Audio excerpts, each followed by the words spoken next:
I'm sitting on the shore of Okanagan Lake in Penticton. I have my feet barely in the water, so the waves come up, they hit my feet, keeps me cool. I have an idyllic life. Look at that beach behind me. This is what the view that I'm enjoying. And my home is right back there. So, for a change, this video is not about me. It's kind of a documentary about how I see the world as it is at the moment. And it is a new perspective because I wouldn't have had this perspective if I didn't move into my bus and start living the life that I have at the moment. So I hope you enjoy the documentary, and perhaps you'll come out of it with a new thought about how the world works, how you fit into it, and maybe you'll find that there is a solution to some of the issues and some of the biggest problems that exist today. Roughly is coming in and how much is going out. Panic usually sets in for Charlene Holkenbrink-Monk by the end of each month. We literally have $0 in our savings account right now. She has company. More than a third of California families don't have enough money to survive at the federal poverty level 3 months without an income. Just trying to find a place to live in a country where there isn't a single state where someone earning minimum wage can afford a 2-bedroom apartment. Half of the people in this country who do rent homes are spending more than 30% of their paychecks on rent at a time when apartment prices are skyrocketing and paychecks aren't. I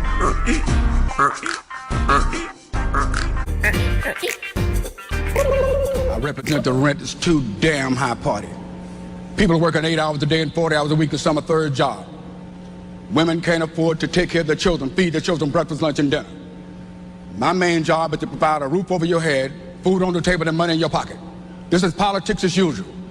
Playing a silly game, and it's not going to happen. The rent too damn high movement, the people I'm here to represent can't afford to pay their rent. They're being laid off right now as I speak. They can't eat breakfast, lunch, or dinner. Listen, someone's stomach, child's stomach just growled. Did you hear it? You gotta listen like me. Okay.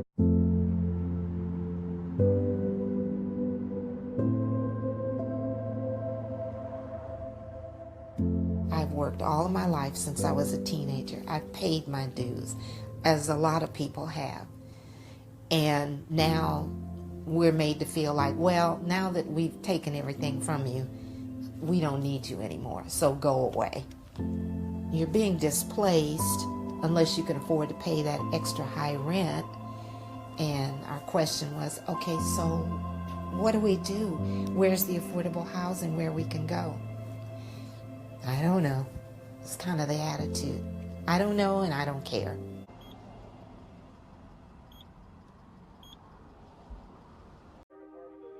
Cheryl Manise is 73 years old, and after a lifetime of having her own place, she now finds herself living without a home of her own. In March, she learned her rent was going up more than $500, from $850 to $1395, more than her monthly Social Security check.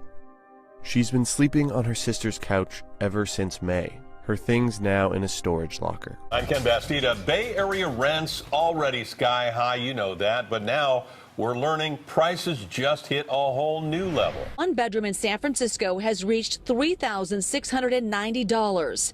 Next in line, Mountain View at $3,450.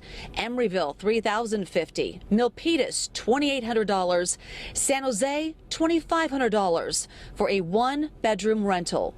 Also, according to Zumper, Redwood City had the fastest growing rent, up 15.5% since this time last year. Palo Alto followed closely behind with rent climbing 15.3%. And Oakland saw rent jump 12.9% since this time last year. What Shannon has written, here's the title, No Fixed Address, How I Became a 32-Year-Old Couch Surfer. It's an incredible story, so thank you for coming in to tell us more about it. When you were paying, what, $1,650? Right, so my lease renewal came, and I anticipated a bump in rent because it's That's downtown, you expect it. But when I opened the email, it said $950 a month. Increase. Increase. More than 50%. California lifestyle? Well, you better be saving. The reason our poverty rate is high, or the highest in the country, is the cost of housing. The number of people in California who can afford to buy a home continues to fall. The median home price in California is $519,000, while the national median is $275,000. Between January 2012 and 2019, the average list price for home buyers rose about 85%. The median home price in the United States only rose about 53% in the same time frame. Today, a mere 54% of Californians are homeowners. Only New York State had a lower rate. So what's going on here? California has been a hotspot in the country's growing job market. Between 2010 and 2018, more than 29,000 jobs were added each month. That adds up to around 3 million jobs in less than a decade. Meanwhile, the pace of new housing construction hasn't kept up. Between 2010 and 2017, California issued about 635,000 new housing permits, and that's well under the state's projected housing needs. Delane? The Twin Cities real estate market is hot. So hot, in fact, that the 16-county metro area has set a record for home sale prices. Delane Cleveland joins us now to explain. Delane? Shannon, according to the Minneapolis Area Realtors Association, the median sale price for a home in the Twin Cities reached an all-time high of $285,000. The people would come down, the public could come and use the beaches, and then they would go at 10 o'clock at night. If they want to come back at 6 o'clock in the morning, great. But for most of the time we've lived here, and for the entire time I've lived in Vancouver, we've always seen those bylaws enforced. And the city has decided not to enforce those bylaws anymore.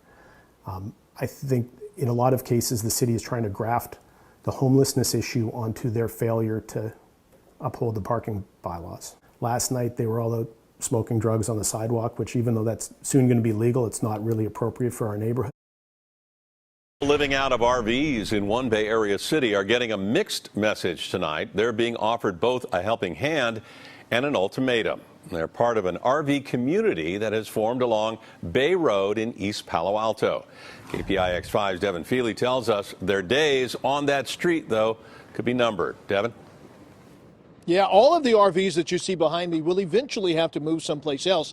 Now, the city is planning to open an overnight RV camping center a couple of blocks from here. The problem is there's twice as many people living here now than the new site can actually accommodate.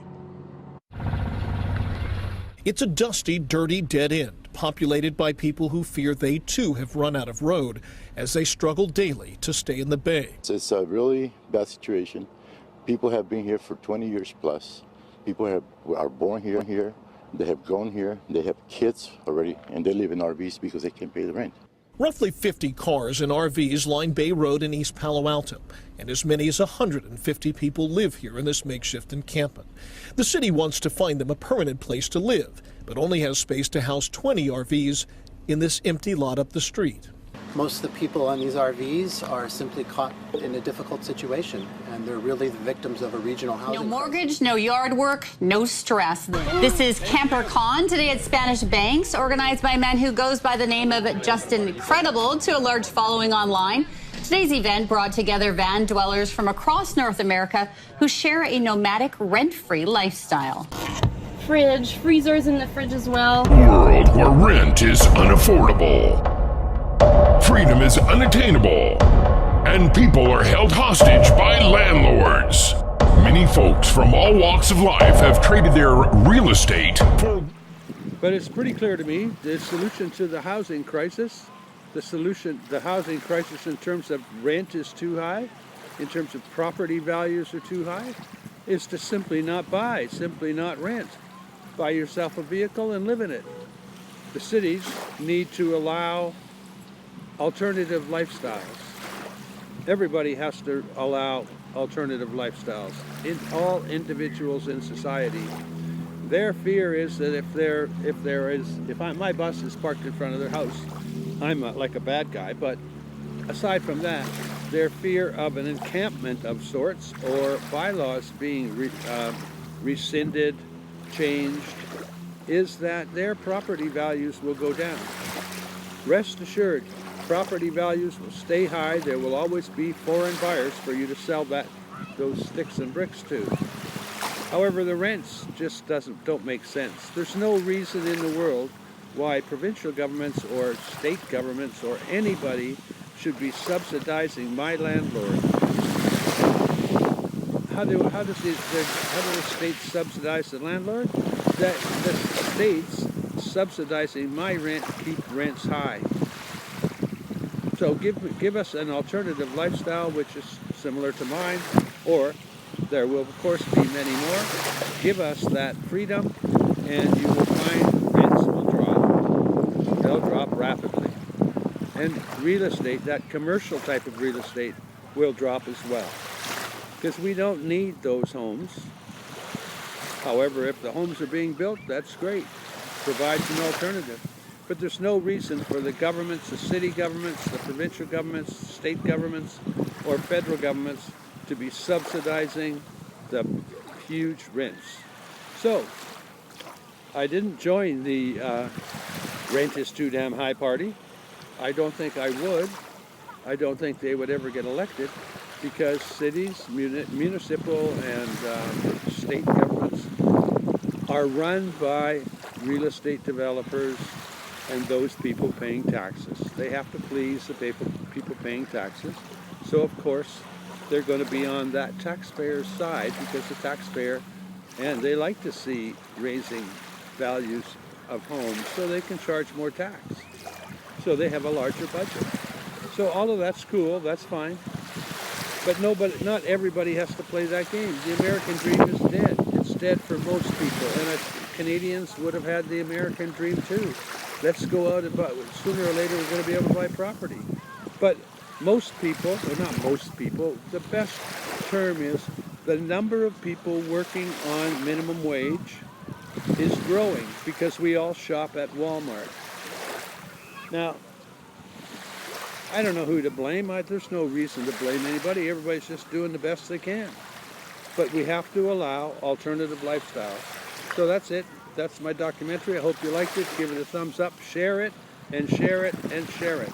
The only way people living in vehicles are ever going to gain a sort of equal footing or ever going to get ahead is for them all to meet up all at one time. So if in my city of Vancouver 1,500 people showed up to one of those meet-up events, the governments would start listening. They'd realize it's not just a fringe, tiny, tiny number of people that are doing this. There's a huge number. And of course, other people would be encouraged. They'd be encouraged to move into alternative lifestyles. So bylaws are sort of adding to the fear to stop people my age from doing what I'm doing. But there's a huge number of retired folk that are renting an apartment and basically barely able to take the bus across town with any frequency. So they're unable to travel, they're unable to enjoy the world, they're unable to spread their income all over the place. Anyway, that's it. Hope you liked it. Give it a thumbs up, subscribe, and share the heck out of this thing. Just keep sharing it all over the place.